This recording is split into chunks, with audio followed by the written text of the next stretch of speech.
খেয়াল করে দেখেন। কি ব্যাপার, তুমি হঠাৎ এই সময়? তোমার না অফিসে থাকার কথা? ভুল করে চলে এসেছি। আয় ঘরে আয়।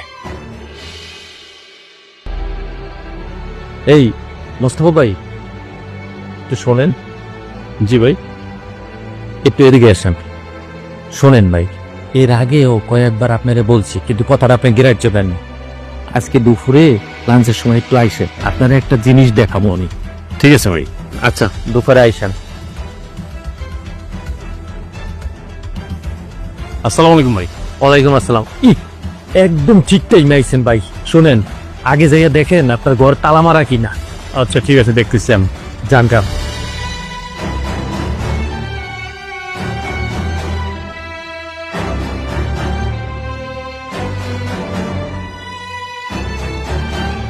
ভাই ভাই, ঘর তো তালা মারা। কই গেছে আমার ভাই? ঘর তালা মারা না? জি ভাই। আচ্ছা এইবার চলেন আমার সাথে, দেখাইতেছি কই গেছে। আসেন, উপরের রুমটা খোলার সাথে সাথে আপনি ঢুকে যাবেন, ওখানেই আমার বউ আছে। আসেন। আবার কারা?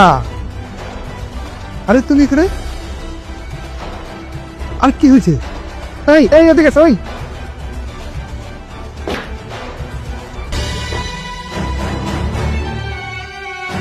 কি ব্যাপার, তুমি হঠাৎ এই সময়?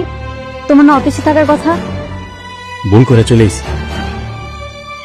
আয় ঘরে আয়।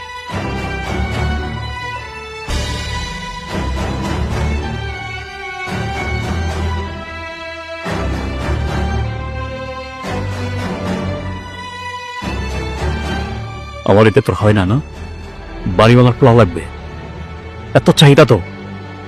যা ওই বাড়িওয়ালা পোলার কাছে যা, কালকে আমি তোরে তালাক দেব। আমাকে শেষবারের মতো ক্ষমা করে দাও। আমি এরকম ভুল আর জীবনেও করব না। তোর মতো নষ্ট নারীর কোনো ক্ষমা নাই রে। আরে তোরে যদি আজকে ক্ষমা করি না, তোর মতন এরকম হাজারটা নারী নোংরামি করতে সাহস পাবে। আর এই শোন, এই তোদের মতন মেয়েদের কারণে ছেলেদের বিশ্বাস উঠে যাচ্ছে নারী জাতির প্রতি। বড় লোকের ছেলেরা না নারী দেখে রঙ্গলি নাচাতে পারে, তাদেরকে ঘরের বউ করে না। এই কথাটা মনে রাখিস। এরা তোদেরকে শুধু প্রয়োজনে ব্যবহার করবে, ঘরের বউ করার জন্য নয়। যা তুই তোর বাড়ি ওনার পোলার কাছে যা, দেখি তোরে কয়দিন খাওয়ায় কয়দিন রাখে। থাক তুই।